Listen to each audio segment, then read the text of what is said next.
um, capital in the Netherlands. And this special position of The Hague means that we have many international and global organizations, the International Criminal Court, and that is very relevant for internationalization at home because the city, as it is a learning environment, and we can work with all those international organizations to internationalize our teaching and learning. Internationalization is typically a field in which many people have different understandings about the meaning of terminology. And I would like to use the opportunity at the start. You've seen on the introductory slide of your university, internationalization of the curriculum, internationalization at home, and also global citizenship. Well, for a long time, we distinguished between internationalization at home and internationalization of the curriculum. And we've actually stopped doing that because they both try to achieve the same thing. And I will unpack those aims later on. So many people use internationalization at home and internationalization of the curriculum next to each other. In Europe, we usually use international at home. In Australia, internationalization of the curriculum. In South Africa, both terms are used. But I think it is important, and this is also how my university looks at internationalization, that internationalization is not an aim in itself. It is an instrument, it is a vehicle for the achievement of skills and global citizenship. And so in our view, global citizenship is the end result, and internationalization is an instrument to achieve for all our students these global citizenship skills.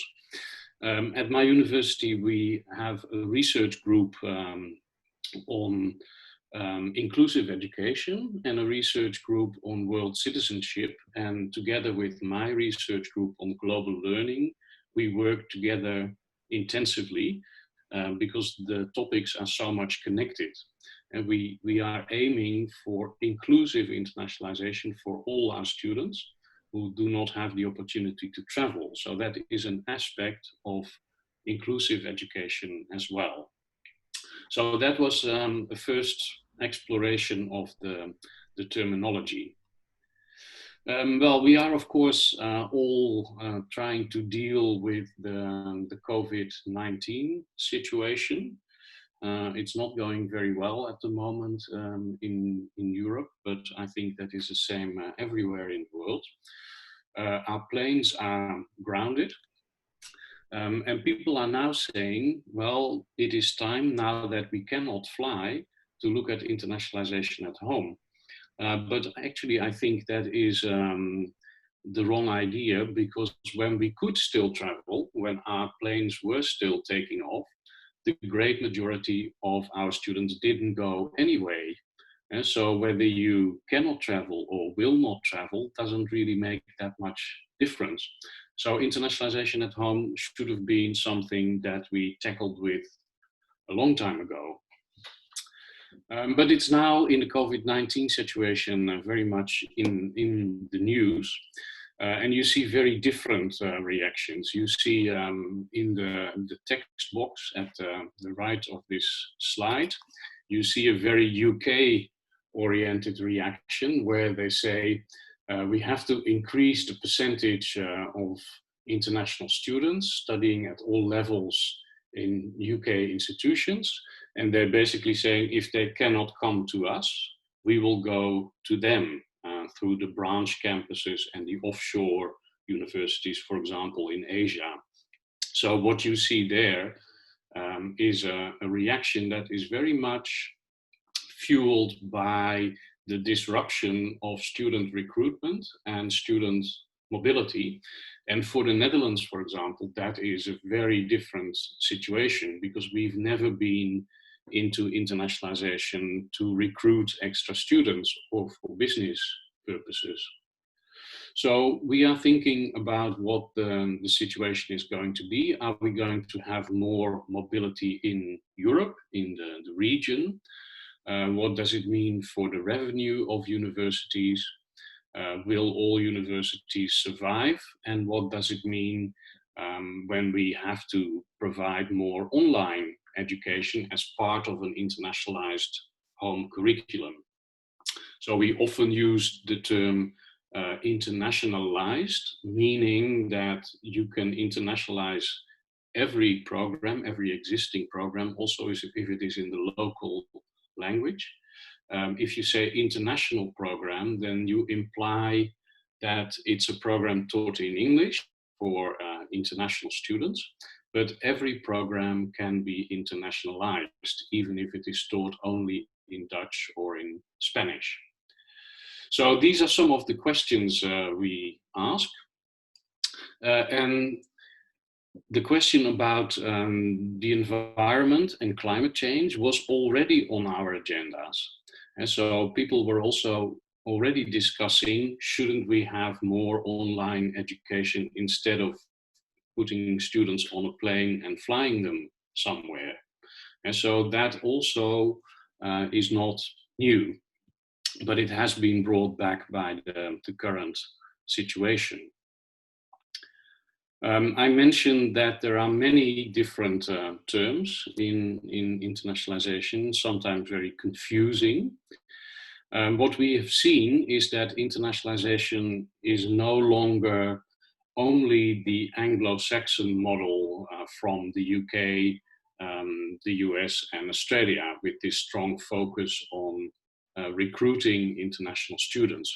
So the globalization of internationalization is about different regions discovering their own form of internationalization.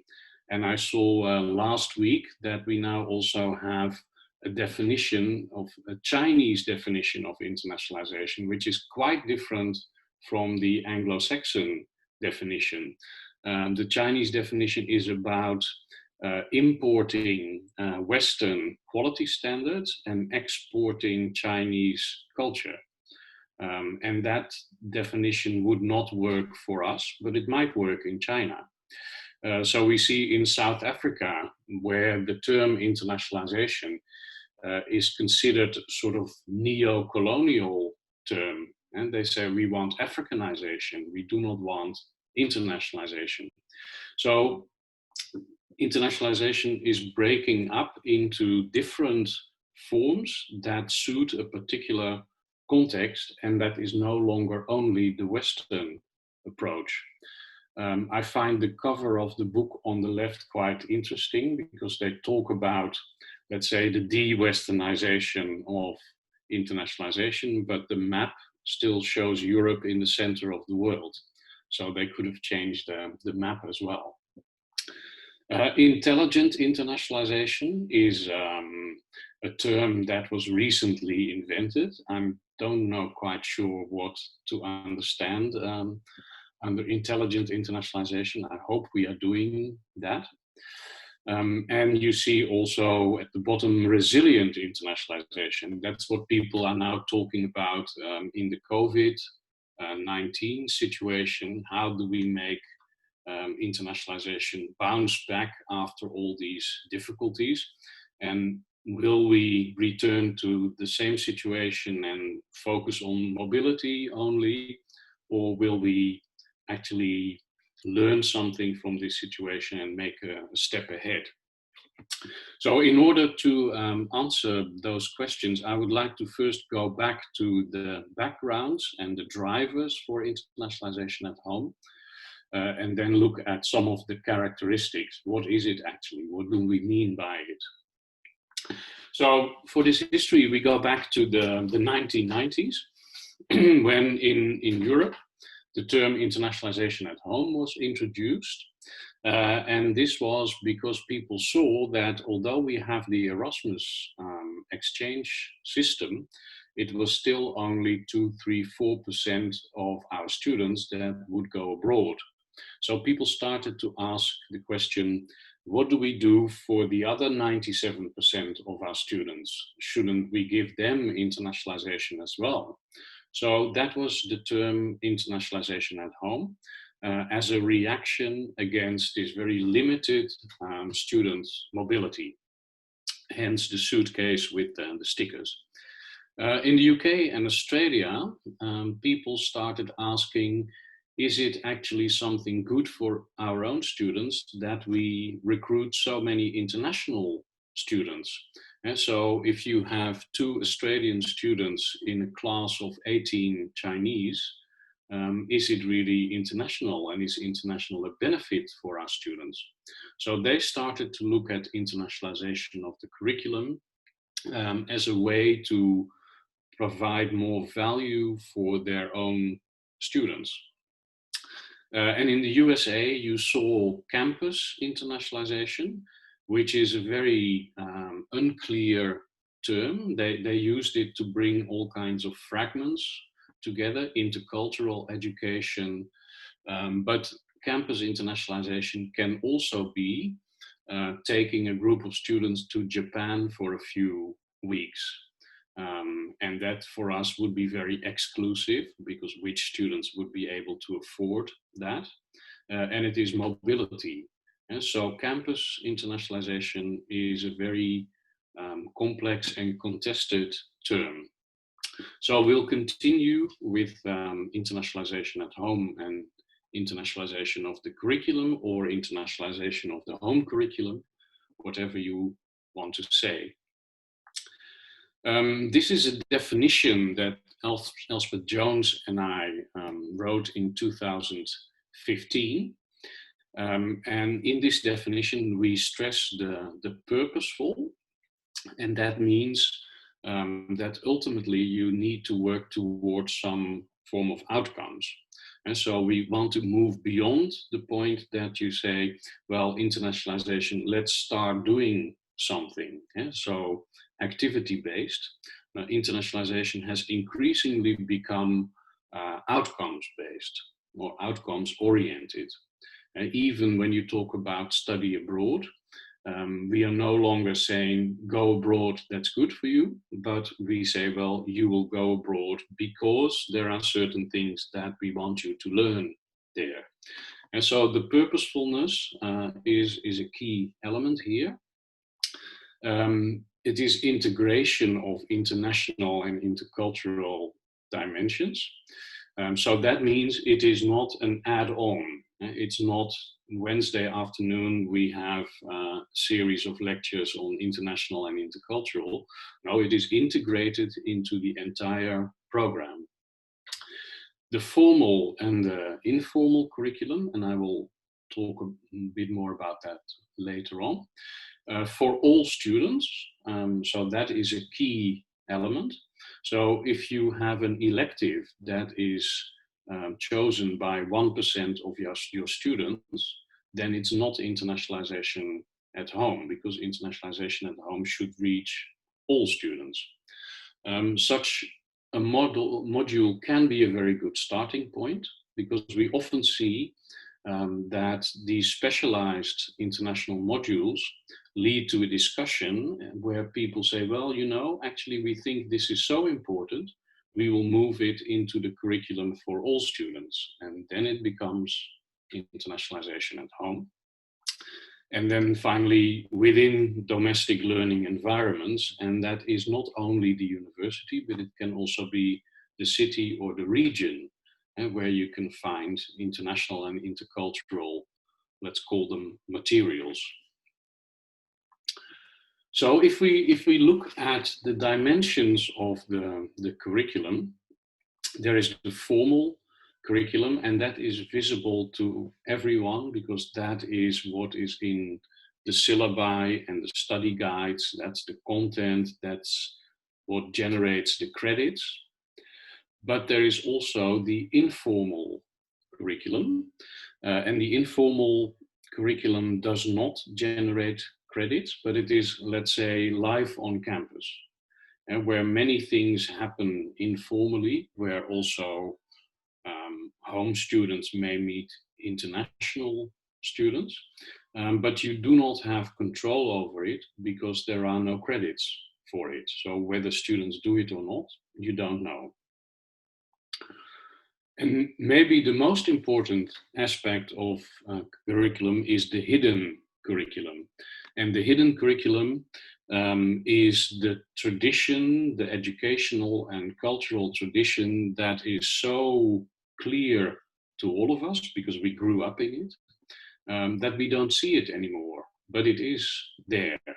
And let me give you an example. In the Netherlands, we grade on a scale of 1 to 10. And in Belgium, for example, it is 1 to 20. That is the formal curriculum that is very visible. But what we don't tell is that we are a Calvinist, we are a Protestant country. So the 10 is for God, the 9 is for the teacher, and the 8 is for the best students. And that's in our Calvinistic nature. I don't know if you recognize that, Anoek. But this means that it's deeply unsettling for people who come in from the outside because they don't understand that. They had a top performance and they don't get the 10, but they get the 8. To give you another very simple example, this happened in one of our international classes. There was a Chinese student who was very happy that he could eat and drink in the classroom because that was not allowed at home. So next morning at 9 o'clock, he came into the classroom with a can of Heineken beer. And of course, everyone was shocked. He himself was shocked about how shocked others were. And he had checked the rules, but the rules didn't say anything about alcohol in the classroom because Dutch people could not imagine that anyone would do such a thing. And so the hidden curriculum is underlying both the formal and the informal curriculum. And I think the key of internationalization is that you bring in other perspectives that make the hidden curriculum visible.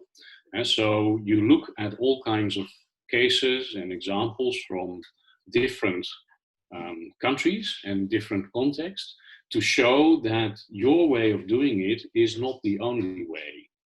So I think the hidden curriculum is actually the essence of what we talk about. And that's, for example, the reason why some Australian universities have said, well, in order to make our Western hidden curriculum visible, we bring in Chinese perspectives to contrast that. So I think this is where the key is. And we can nowadays do that, for example, through online collaboration. I will talk a little bit more about that. But it may also be that you want to do this through using the diversity of your student population and saying, well, this is a very Dutch way of doing it, but how do others look at this? So the hidden curriculum is a key issue. By the way, this is not an iceberg, but it is a plastic bag floating in the ocean. And what is important in internationalizing a curriculum also is that you contrast the global and the local. And so you can say, well, that plastic bag floating in the ocean was once a plastic bag in the corner of the classroom. So there is a connection between those two. So yeah, the hidden curriculum. What would actually be the aim of an internationalized curriculum? Well, if we look at what the European Union says about that, they say that the result of studying abroad is that students achieve a set of so-called transversal skills. Other people will call them employability skills, soft skills, 21st century skills. There is a whole range of terms. And those are skills that are in addition to what you learn professionally. For example, if you're an engineer, you have to learn how to build a bridge. That doesn't collapse, that's a given. But if on top of that, you also have, as is mentioned here, curiosity, problem solving, tolerance, etc., Those are transversal skills that make your job, your profession more relevant. And some of them are also relevant for global citizenship. Well, there is an issue here. If you say students go abroad to learn these transversal skills, and it turns out that only 5% of the students actually go abroad, how do the others learn those transversal skills? That gives you a pointer at what the home curriculum should be about. I have a question with regards to this figure anyway, because we strongly suspect that the students who showed that they had these transversal skills after they came back actually already had those transversal skills before they left. And so they already had the mindset to go abroad. And they maybe improved their skills to some extent. But the mindset of students is very important. So that means in Europe, for example, with Erasmus scholarships, there is really not a socio-economic obstacle for students, but we suspect that the main obstacle is socio-cultural, the mindset of students not to be open or interested for such opportunities. So that tells us something about what we should focus on when we internationalize a curriculum. So here are a few more of these lists of transversal skills or employability skills. And they are, a lot of them are about the same labels. Tolerance of ambiguity, flexibility, open-mindedness, social initiative, etc. And you also see here empathy. And empathy requires a further unpacking, because what does empathy mean in a nursing program or in an engineering program or in a business program? Is it in a business program you need empathy in order to negotiate, and in nursing you need a different type of empathy?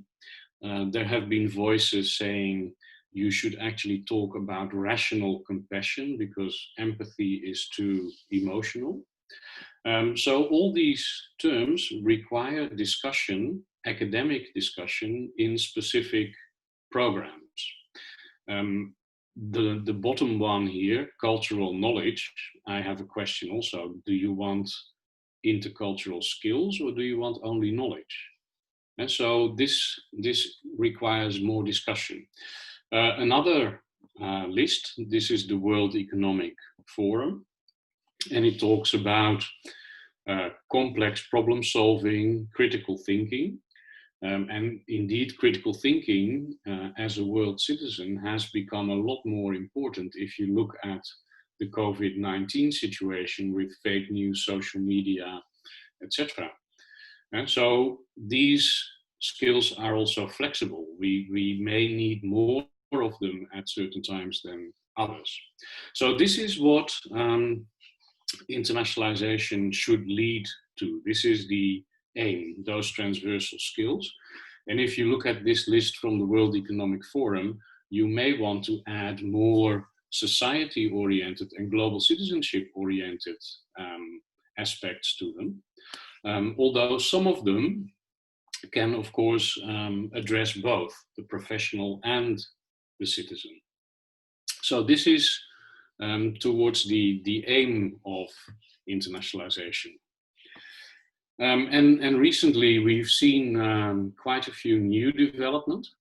Has the West Lost It? A book by Kishore Mahbubani from Singapore. And this was written in 2018. And I think you can argue in 2020 that maybe the West has lost it. But this is maybe not something that students always see. And they may have as their hidden curriculum that the West has always been dominant and will always be dominant. We have mythos versus logos. For example, when it is about vaccinations and genetically modified organisms, that is a discussion that our students need to engage with. Rising nationalism and populism, polarization, presentism. That means looking at the past with today's eyes and values, and that's the status discussion. So we want students to experience different perspectives on this from the whole world in order to develop their thinking on these topics, dealing with technology, positive and negative. So we think that internationalization makes you, for example, a better critical thinker than when you only have local cases. If you bring the cases in from everywhere, you have a much broader development. Internationalization at home, like I said, it was introduced in the 1990s. And you see that it took off in the European countries with the small languages and the relatively small populations. So the Nordic countries, the Netherlands, and the Dutch-speaking part of Belgium. The French-speaking part of Belgium really did not engage very much with internationalization at home. In Southern Europe, it is a topic that is not so much on the agenda yet. And in Eastern Europe, it is slowly starting. So while we have a tradition of almost 20 years in Northwestern Europe, it is much slower to catch on in the countries with the big populations and the big languages. That we have been working on it for 20 years is not to say that we know how it should be done or that we have arrived. It's still something that requires a lot of thinking. And one of the reasons why it is not so easy to implement is that you cannot say, well, one size fits all, and you just do this, and then you've internationalized your curriculum. We know that the different disciplines, the different academic disciplines, react very differently. So this is what is also called the academic tribes. And they range from hard to soft and from pure to applied. So we know that if you go to the hard, pure corner, many people say, well, in my discipline, quantum physics, knowledge is universal because it's exactly the same in China as it is here. So we are already international. If we go to the soft applied corner, people usually have much more discussion on facts and knowledge as a consequence of people, created by people, and that you can have different perspectives on that, and that knowledge is not universal. So that means that you have to invent internationalization of a curriculum within each department and each academic program. And what is relevant there is determined by the academics, because they are the only ones who know how their discipline fits into the picture. So internationalization of the curriculum is context specific, and it is also an aspect of geography. And so in the Netherlands, and I'll show you this picture again, in the Netherlands we can actually go across a border to a country with a different language and a different culture and come back the same day. And so in our case, internationalization at home and internationalization abroad can be combined. If you're in Australia, it is a bit of a hassle to go abroad. So there it's different. So when we say that it is specific to each individual academic program, it means that the international office is still an important driver of internationalization. But when we talk about the internationalization of teaching and learning, the international office is not responsible for it. So we have seen this sort of titles give internationalization back to the academics. We've seen articles like the academic self. And so if we want to internationalize a curriculum, we have to make sure that the academics are internationalized. There is an US article that said, well, why is it so difficult to internationalize? The enemy is us, and the academics themselves. And we've seen a discussion on educational design culture, because we have to be honest and say that we have not always prepared our academics very well for designing education. And that's where the educational specialists come in, where the teaching and learning centers come in, because they can help the academics to internationalize learning outcomes and assessment. So looking at internationalization in this way, you see the focus shifting from the international office to the educational developers and the academics. And if we talk about internationalization for all students, it is no longer enough to have just one or two academics engage with it, the ones who are enthusiastic about it. But if we want to reach all our students, we have to involve many more academics. And then you get questions on how you do that. How do you motivate them? It's sometimes extra work. And so this is the shift that we are in, and we have not completed this either. We are still in the middle of this.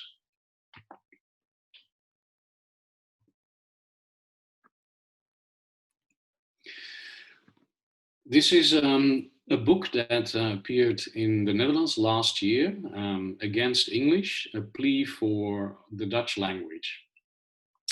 And this was about a situation in which most of our master programs switched from Dutch to English.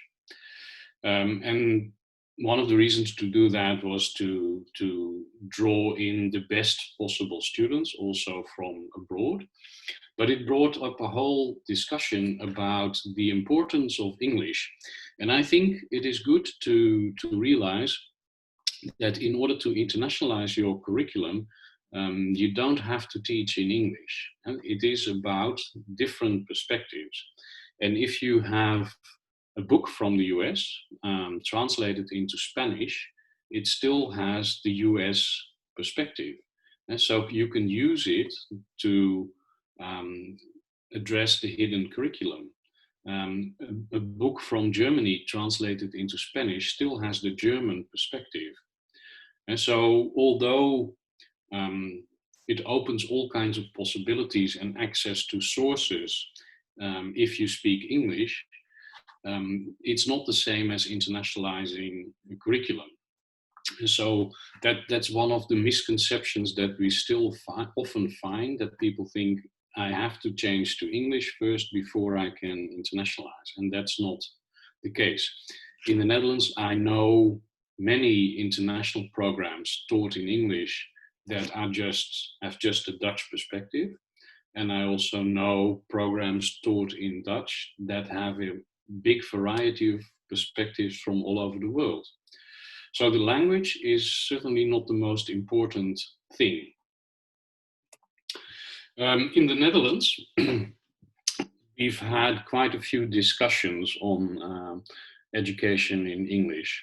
So the rector of the University of Amsterdam said, well, we want more balanced international classrooms, because now we have mostly Germans and Chinese. We want a better mix. And this is how the Times Higher Education picked it up. Sparks debate on limits of internationalization. No, that was not what it was about. It was about recruitment of international students. Internationalization, the perspectives should not be limited. And so you see, this is the Anglo-Saxon take on it. There have been lots of discussions, for example, political discussion we are now paying our taxes to provide education to foreigners. And that's the political side of it. People have said you are disadvantaging students who do not have very good English if you offer all your master programs in English. And so this is quite a debate going on in the Netherlands at the moment, and I expect the debate will continue for a while to come. So if we look at internationalization of a curriculum, in the Netherlands, the situation is that we always start with internationalization is mobility. But we know that this cultural elite, as it has been called, is only 22%. 22% get on the plane. And 78% remain on their bicycle in the Netherlands. So it is actually strange to start with the exception, to start with the 22%. And say, well, if you cannot go abroad, then we have something else for you, that is internationalization at home. You should actually flip that around and say, we have an internationalized curriculum for all of our students. And on top of that, 22% of them go abroad. That's an extra experience. But for those who cannot do that, they have had the internationalized teaching and learning in their program at home. So that is a sort of flipping of thinking about internationalization. But this is what Dutch educational policy and Swedish educational policy still say. They still start with the exceptional mobility cases.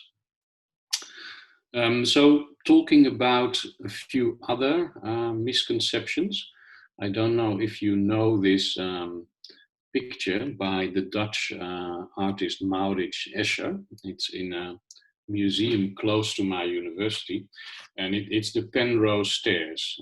So you don't know whether you're going up or down. It's very confusing. So the misconceptions on internationalization at home are that it is the second best option for non-mobile students. And so if you're unfortunate enough not to go abroad, then you do internationalization at home. No, you start with internationalization at home. On the right, it says offering internationalization electives. No, that's not enough. You have to do things that reach all your students. Teaching in English at the bottom. No, that's not what it is. You need international students. Also a misconception. You can even do internationalization at home entirely in your local setting if you have a city, for example, where you have many international or intercultural incentives, group, population, etc.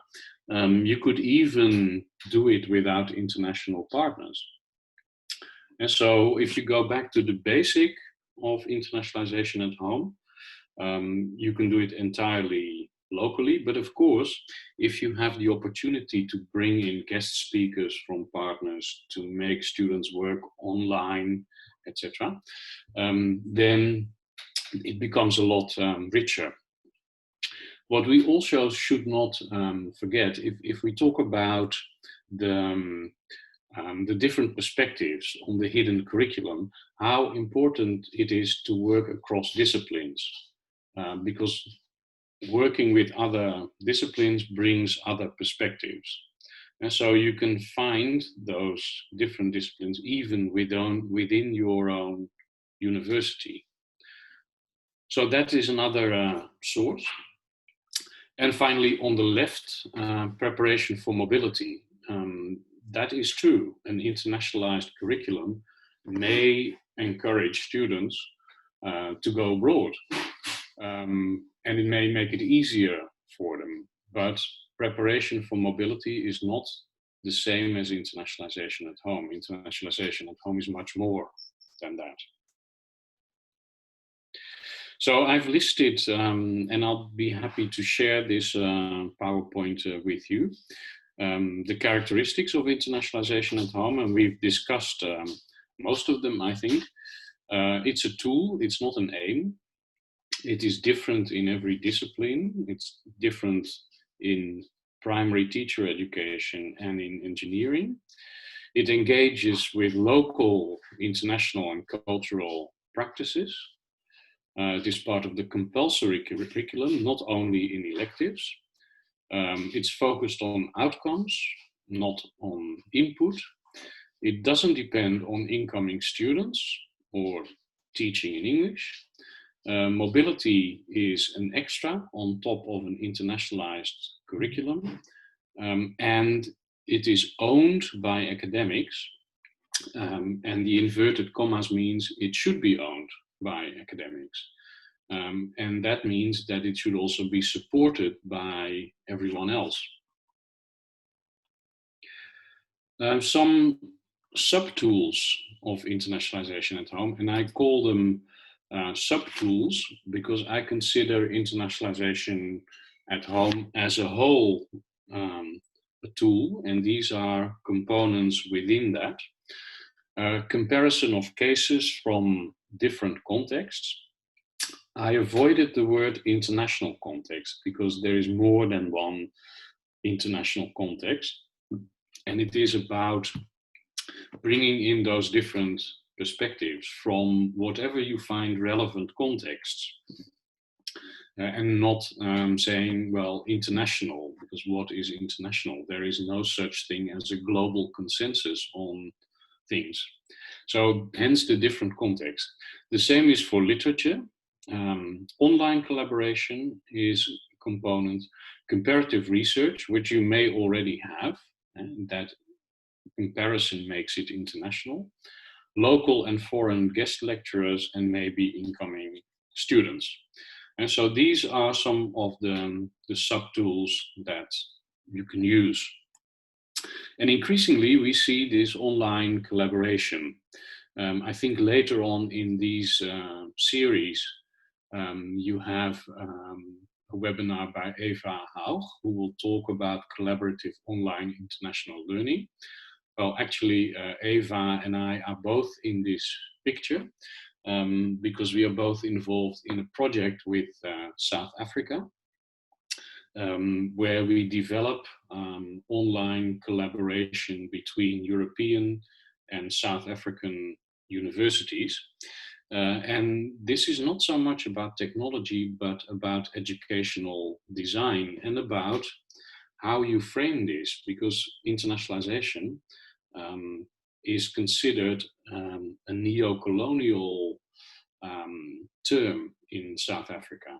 So if you go in without realizing what the local situation in South Africa is, that you need to have that discussion, you get an unbalanced learning environment.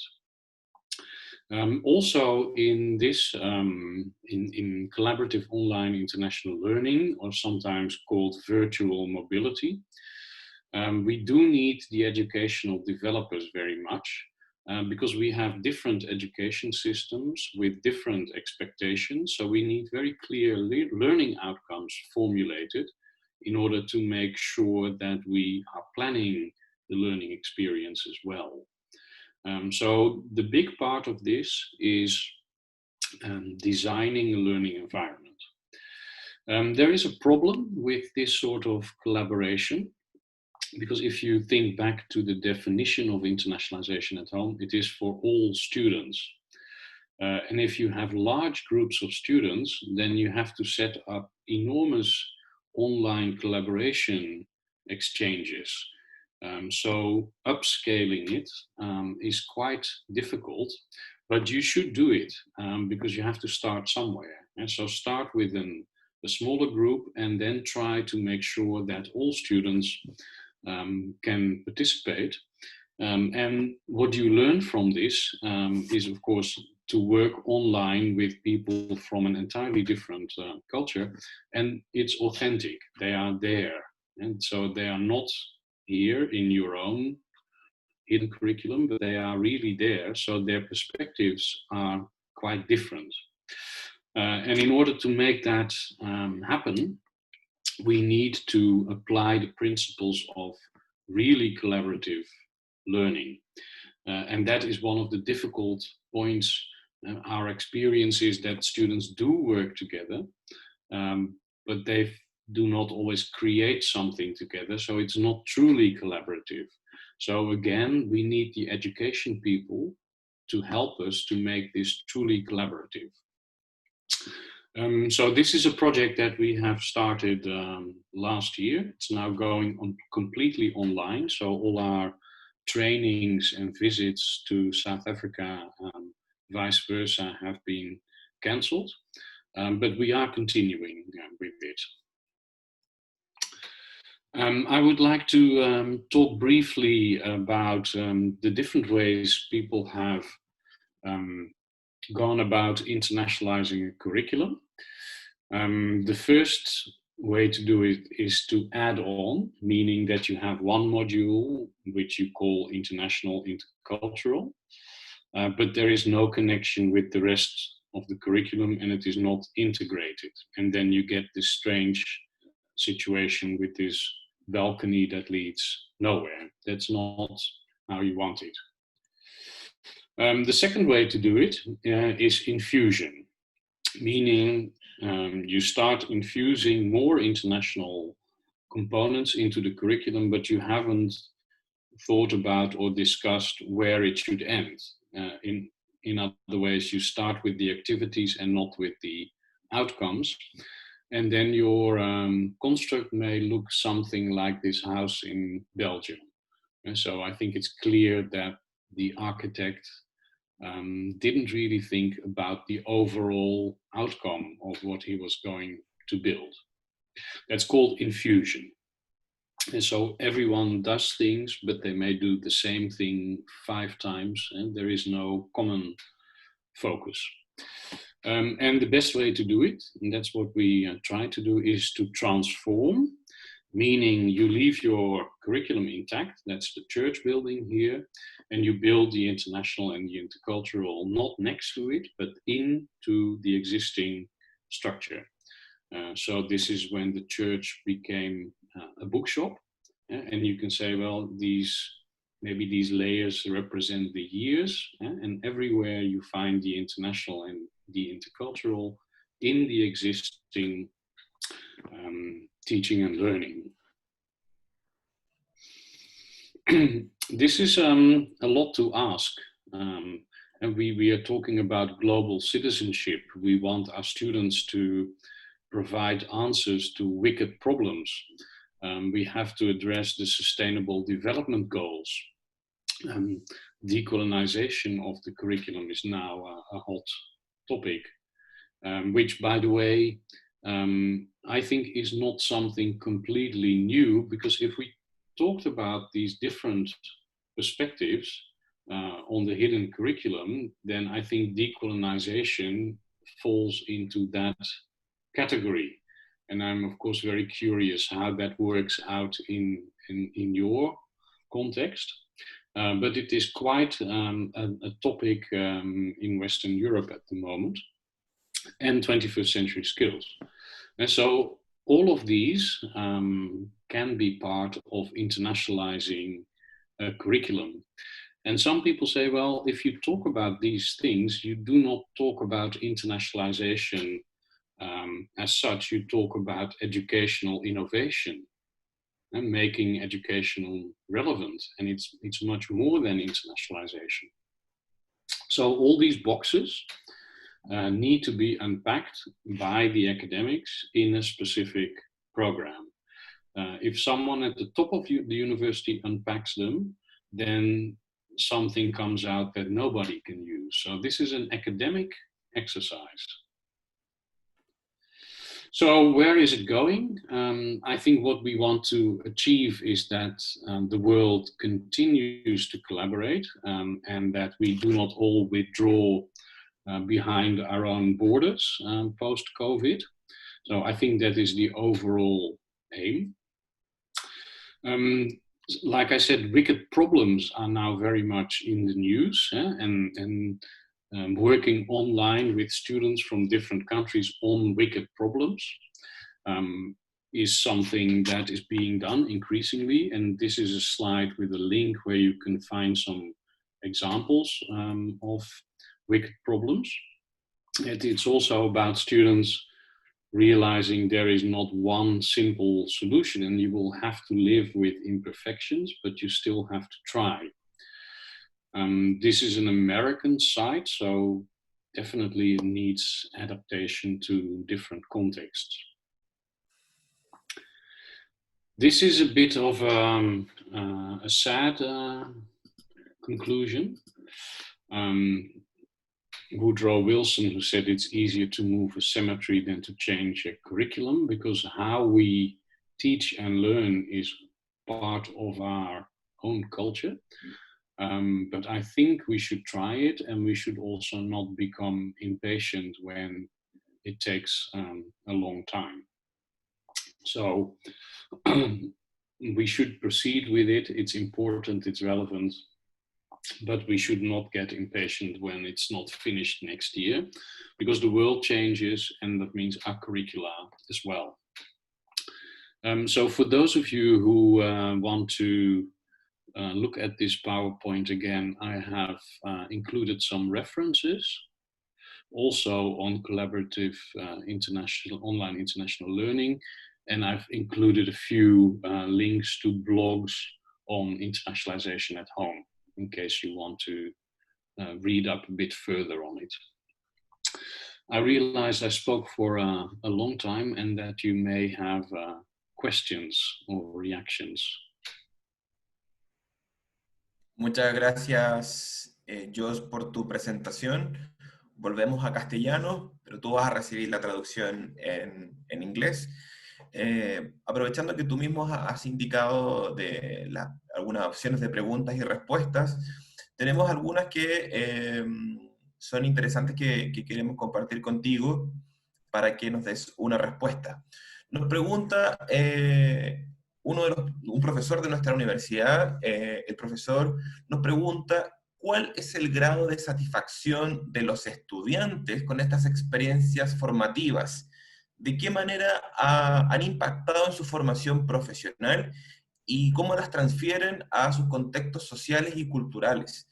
A ver si nos puedes comentar un poco respecto a esta pregunta que nos hace un profesor, que además también le interesa conocer cuáles son los facilitadores y los elementos que obstaculizan o que complican esta experiencia educativa.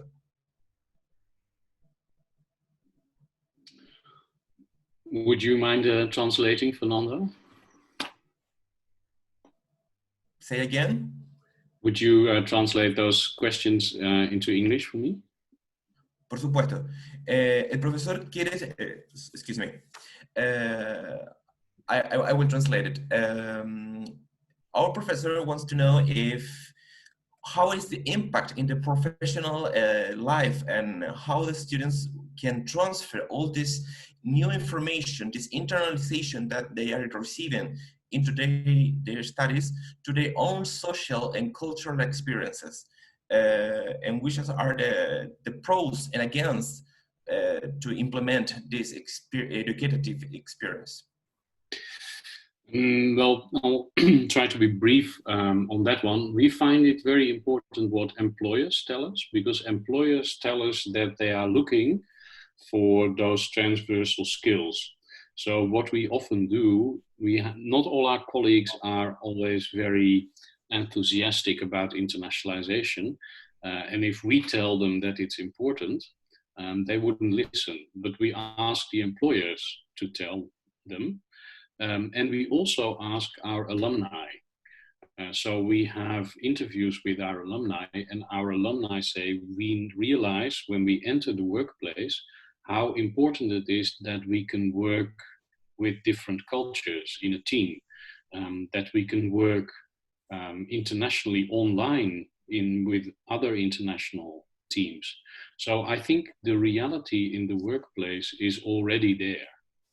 And I think we should let them speak, and the students realize how important it is. And sometimes our own professors remember that slide, we have met the enemy and they are us. And the students and the alumni are way ahead of us. Muchas gracias, Jos, por tu presentación. Vamos a complementar esta y otras preguntas después al finalizar con la exposición que a continuación tiene la Directora de Relaciones Internacionales del Departamento DRII, como es la sigla en nuestra universidad, de Relaciones Internacionales e Interuniversitarias. Desde esta misma unidad, desde el Departamento de Relaciones Internacionales y la Vicerrectoría Académica de la Universidad, con la Unidad de Innovación Educativa específicamente, se invitó al profesorado de la USACH, a todos los docentes, hace algunas semanas a participar de una encuesta ampliada a toda la comunidad universitaria, a la comunidad académica de la universidad, con el fin de conocer un poco el nivel de acercamiento, las opciones de implementación y los intereses que hay respecto al tema de la internacionalización del currículum y la internacionalización de la educación superior. Los resultados de esta encuesta nos han dejado muy satisfechos, agradecemos a los que han contestado, y se los vamos a compartir en parte en la presentación que tiene preparada Anoek van den Berg, la directora de Relaciones Internacionales de la Universidad, quien también presentará brevemente la política de internacionalización de la universidad que les comentamos se desarrolló durante 2019. Así que pasamos a las preguntas, a la presentación de Anoek, y les recuerdo que las preguntas que podemos responder al final de la sesión, incluidas otras que puedan tener para ellos, las pueden hacer en la parte inferior en la sección de preguntas y respuestas. Anoek, por favor. Muy buenos días a todos y a todas. Agradecer también al profesor Jos Beelen, que yo creo que nos dio una introducción bastante interesante, con alcances muy importantes para la temática que estamos viendo el día de hoy. Yo voy a tratar de pasarles alguna información elemental acerca del proceso bueno, cómo construimos la política de internacionalización en la Universidad de Santiago, y enfocarme particularmente en algunos hallazgos interesantes que hemos podido levantar preliminarmente de la encuesta que hemos enviado a todos los docentes de la Universidad de Santiago sobre el uso y el conocimiento de la internacionalización del currículum en particular. Bueno, antes que nada, como bien pudimos ver en la presentación anterior, hay una cierta responsabilidad como universidad e institución para responder a ciertos desafíos y entornos que nos hacen, digamos, crear una necesidad del mundo laboral, de nuestros futuros profesionales, de responder de alguna manera con una formación integral. Esa formación requiere efectivamente algunos elementos y competencias transversales en este caso.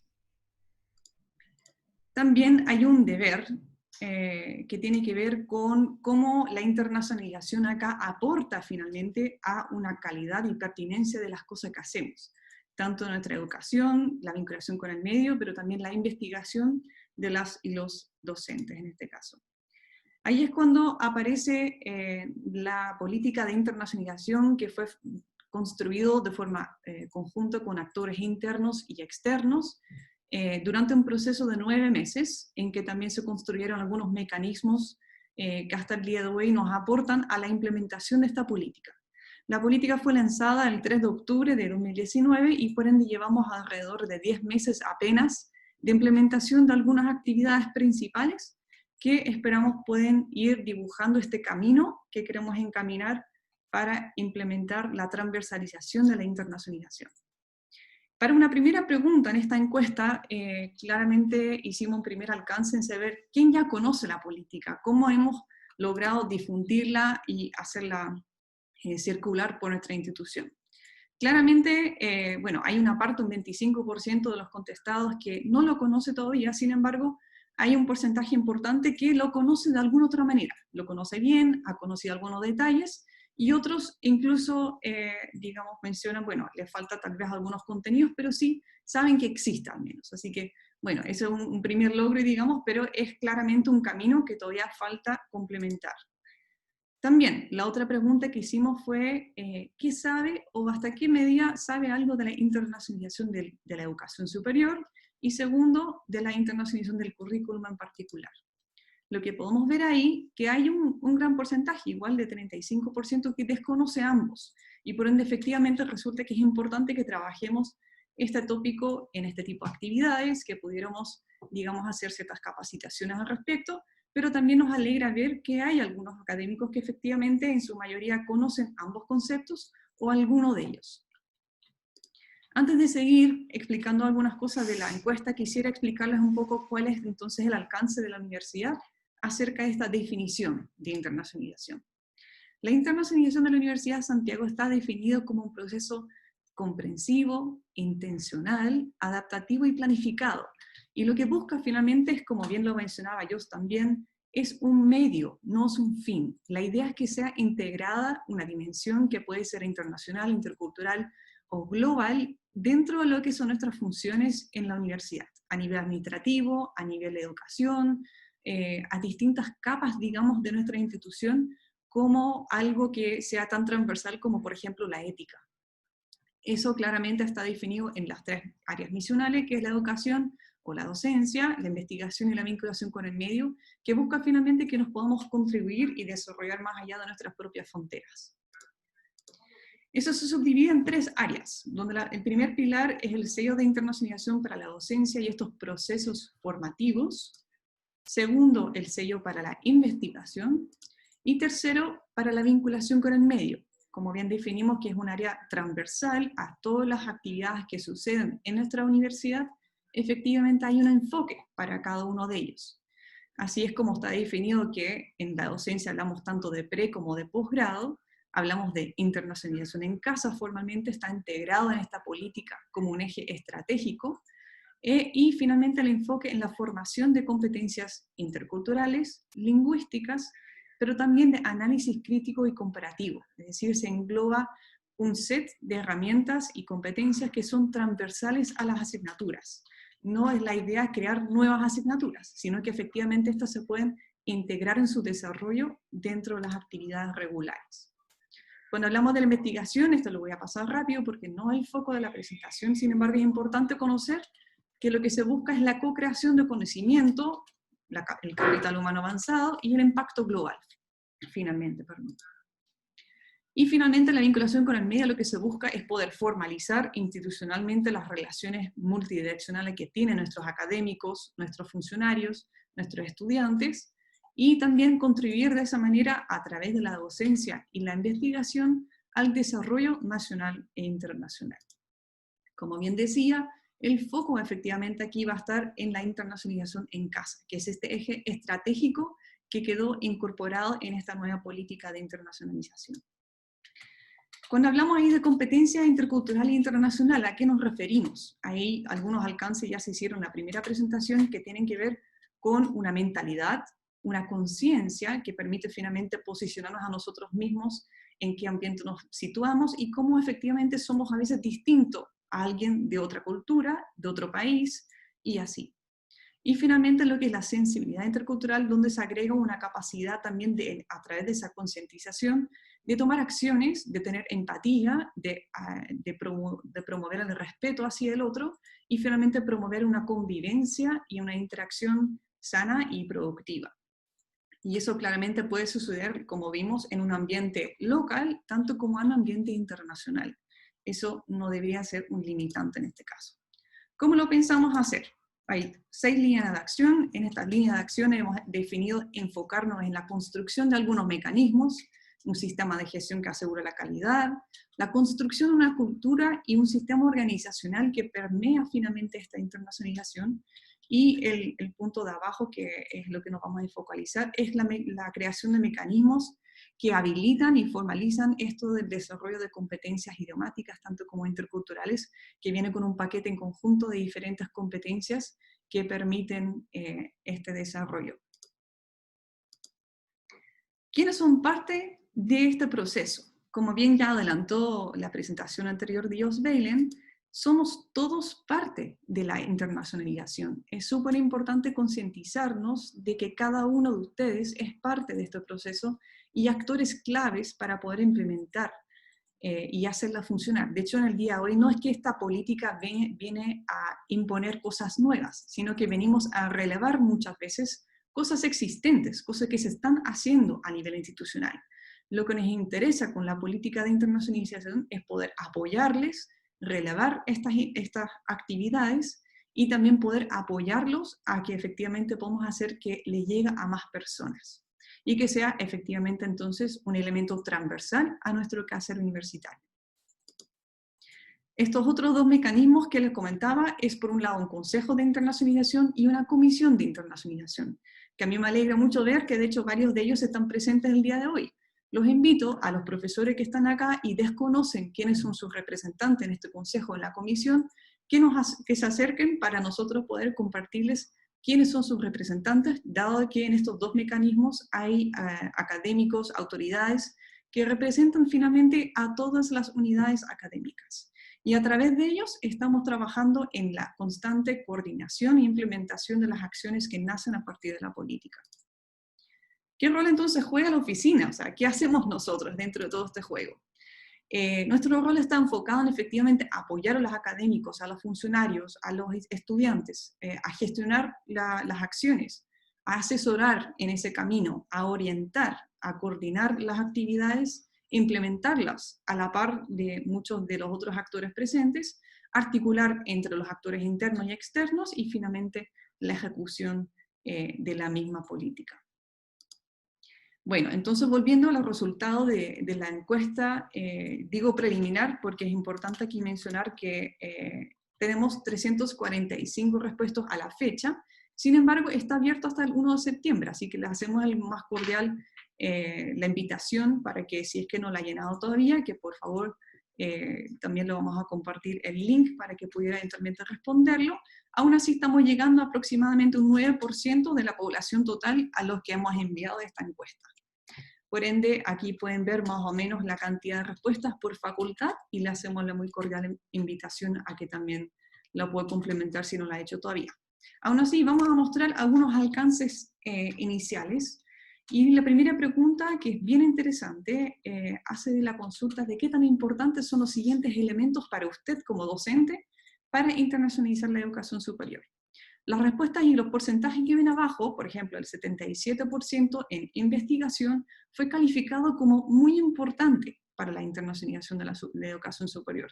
Y por ende, se nota que hay ciertas categorías efectivamente, y cuando vamos avanzando hacia abajo, que hay un gran foco de parte del docente en trabajar en el ámbito internacional desde su investigación, desde la producción científica. Y el desafío a lo mejor que se está demostrando acá, que es cuando vamos más hacia abajo a la docencia, las opciones como por ejemplo la interacción virtual con estudiantes en el aula, proyectos de vinculación con el medio. Hay una menor cantidad, digamos, de importancia que se le pone, aún así eso también puede ser un reflejo de lo que es el actuar de los docentes en el día a día. Así que ahí está súper interesante ir indagando en esos aspectos. Hicimos una pregunta abierta también, que era ¿qué se entiende por internacionalización del currículum y qué elementos usted puede nombrar? Escogimos 3 de los 345, de los cuales quisiera pararme un segundo en la primera, que es interesante, en el sentido de que hace énfasis en el traspaso de las fronteras de Estación Central, que es nuestra comuna, las fronteras también de Santiago como ciudad, y de Chile. Personalmente creo que Chile, por estar rodeado por una cordillera, digamos, el tránsito físico de las personas siempre ha sido bastante compleja. Y eso de alguna u otra manera también construye mentalmente una barrera en algunos casos para pensar más allá de nuestras fronteras, dentro de nuestra visión del mundo y nuestra formación también de los estudiantes a veces. En ese sentido es interesante ver que también se menciona la posibilidad de las mallas curriculares. Efectivamente aquí estamos hablando de cómo el currículum se puede abrir, integrar esta dimensión, para ver también cómo una profesión puede funcionar en uno o en otro país y cómo de ahí se pueden abstraer aprendizajes.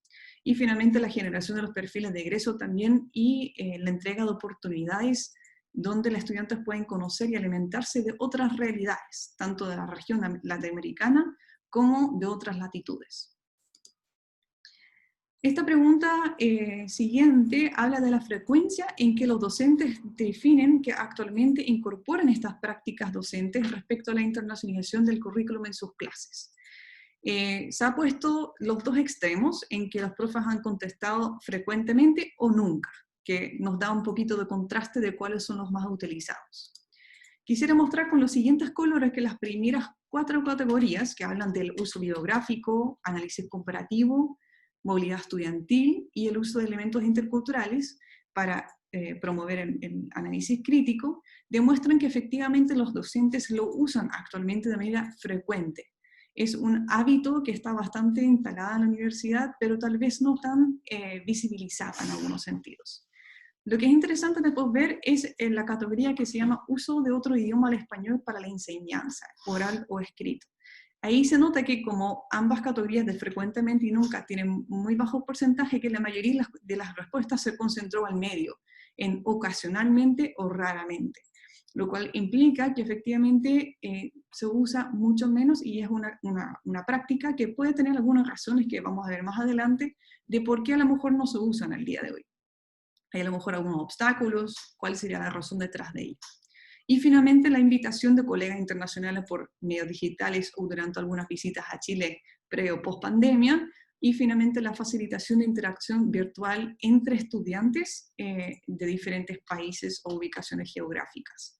Ahí hay un porcentaje súper importante que ha contestado nunca, lo cual significa tal vez una gran oportunidad para, digamos, aprovechar los recursos digitales que hemos ido aprendiendo como profesor en este tiempo pandémico, de incorporar elementos de internacionalización de manera virtual.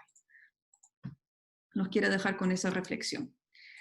La siguiente pregunta tiene que ver con qué frecuencia aplica algunos de los elementos anteriores, donde un gran porcentaje nos responde que en todas las asignaturas utiliza al menos un elemento de los mencionados, que es bastante interesante. Quisiera pasar a este elemento que aquí yo creo que se demuestran más bien las oportunidades que se nos presentan. La pregunta aquí es qué elemento se estima posible. Es decir, a lo mejor no lo está haciendo ahora, pero sí podría aplicarlo en algún momento dentro de su asignatura o su programa de estudio. Un alto porcentaje, efectivamente, que una de las cosas más factibles es incorporar una bibliografía que permite hacer o entregar distintas visiones del mundo, con distintos autores de distintos países. Segundo, está efectivamente aplicar herramientas y habilidades de pensamiento crítico para la resolución de problemas con esta dimensión intercultural e internacional. Finalmente, la incorporación de colegas internacionales, la realización de tesis conjunta, y también más abajo vuelve efectivamente con un 60% también en la utilización de un idioma diferente, es decir, vimos efectivamente que casi nadie eso lo aplica, pero sí hay un interés y los docentes lo ven como algo factible que se pudiera eventualmente aplicar. También la inclusión de resultados de proyectos de investigación con colegas internacionales y finalmente la interacción virtual con estudiantes de otros países que también recibió un 49%. Es decir, en cierta medida todas las opciones, que no son todos, aquí hicimos una selección digamos de los más comunes, de las herramientas se ven factibles con casi un 50%, es decir, casi la mitad de los que respondieron lo ven como algo que podrían implementar dentro de sus asignaturas. Después hicimos unas preguntas sobre el inglés, ya que en Chile hay una concientización importante sobre el déficit que tenemos en general en nuestros estudiantes en el manejo de un segundo idioma. ¿Por qué el inglés? El inglés es el idioma finalmente de la ciencia.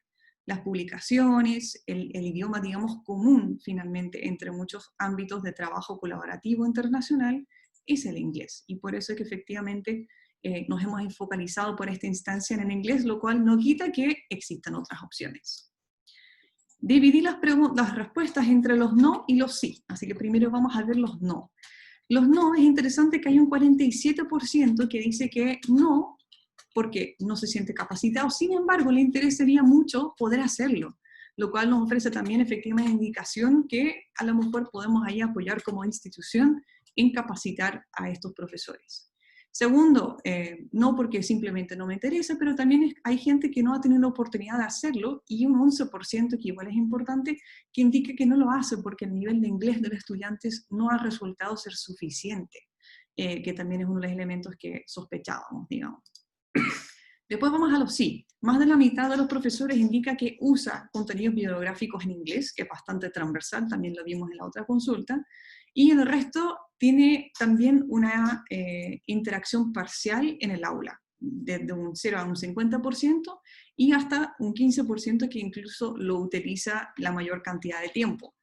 cabe señalar que hay muchos profesores nos hacen la acotación que lo hacen a nivel de posgrado, debido al nivel de inglés que todavía está siendo deficiente a nivel de pregrado.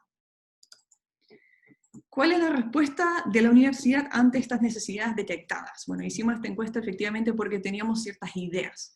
Y por cierto, estas sospechas se han ido confirmando con algunas de las respuestas que hemos recibido, y por ende estamos dibujando algunos programas de actividades y capacitaciones como este ciclo para poder entregarles una respuesta frente a eso.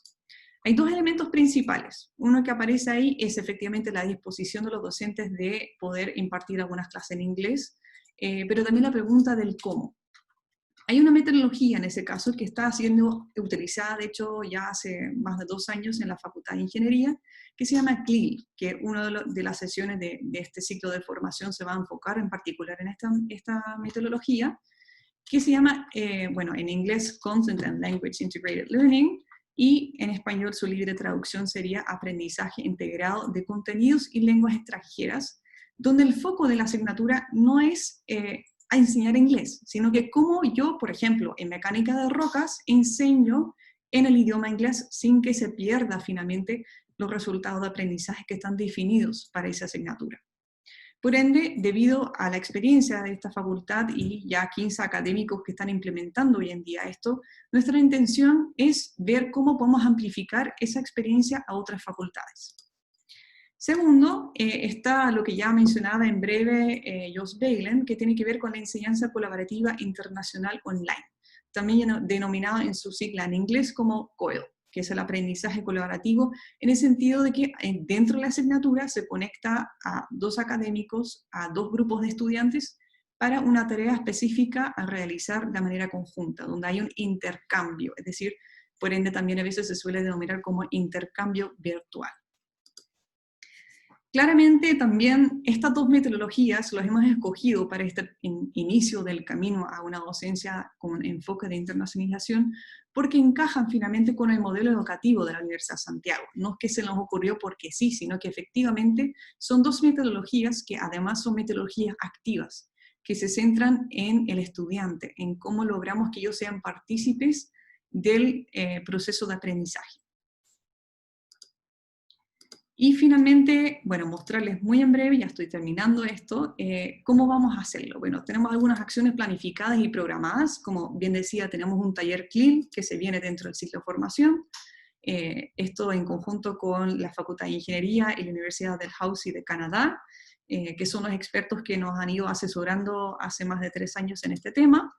Y en cuanto a COEL, en este caso también hay un taller ya planificado y estamos, bueno, ahí tenemos de hecho una experta internacional de México que nos va a mostrar cómo ellos han implementado esta metodología, y está en fase de diseño una eventual capacitación para el próximo año más amplificada.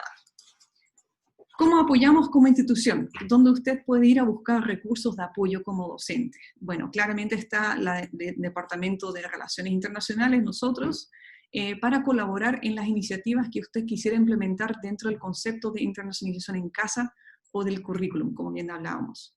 También está aquí el apoyo de la Unidad de Innovación Educativa, que claramente ahí puede apoyar con lo que es la integración de la internacionalización en los procesos formativos. Es decir, usted cuenta con nosotros en las 2 unidades para poder implementar, digamos, algunas de las metodologías mencionadas o algunos de los mecanismos que también abarcamos al principio. Como usted ve, y como bien Jos Beelen indicó, cada asignatura y cada disciplina es distinta. Y por ende, en cada uno de ellos hay que buscar la mejor forma y dónde, digamos, encajar esto y cómo podemos incorporar estos elementos para que realmente aporta finalmente a una mayor calidad de la formación. Bueno, yo ya estoy terminando, yo quisiera solamente dejarles la invitación y comentarles que vamos a entregarles a todos los asistentes del día de hoy, y vamos a circular también por las redes sociales, una guía práctica. Dijimos, más allá de este ciclo de formación, nos interesa que ustedes se pueden llevar algo para la casa. En este caso ya están en sus casas, pero la idea es que pueden, digamos, revisar posteriormente, digamos, una profundización en los elementos que hemos trabajado en este tiempo. Entonces, esta guía lo que busca es entregarles, digamos, algunos alcances para entender cómo efectivamente esto se puede integrar a los procesos formativos. y vamos a estar entregando cada 2 semanas una guía nueva con nuevos elementos. Así que desde ya los dejo invitados a revisar sus correos electrónicos durante la tarde de hoy, en que vamos a estar enviando esta guía para que ojalá pudiera ir profundizando junto con nosotros en estos elementos. Muchas gracias, Anoek, por tu presentación. También vamos a agradecer a Jos Beelen de la Universidad de Ciencias Aplicadas de la Haya por habernos acompañado durante estos 90 minutos, los primeros 90 minutos del ciclo de capacitaciones que esperamos que sean de gusto y de provecho para todos ustedes y por supuesto de provecho para nuestros estudiantes, que son, por cierto, los depositarios de todas las acciones que se hacen desde la academia, desde el Departamento de Relaciones Internacionales y de la Vicerrectoría Académica con su Unidad de Innovación Educativa. Les agradecemos muchísimo haber estado en esta primera sesión del ciclo de capacitación, que es la primera de 5, en la cual hemos tratado de responder el qué es la internacionalización en casa y qué es la internacionalización del currículum, un primer paso para ingresar a este desafiante tema. Tal como les comentó Anoek van den Berg hace un momento, los dejamos invitados desde ya a la siguiente sesión, que es en 2 semanas más, el día 26 de agosto, a la misma hora, en que vamos a responder el por qué es importante la internacionalización de la educación superior.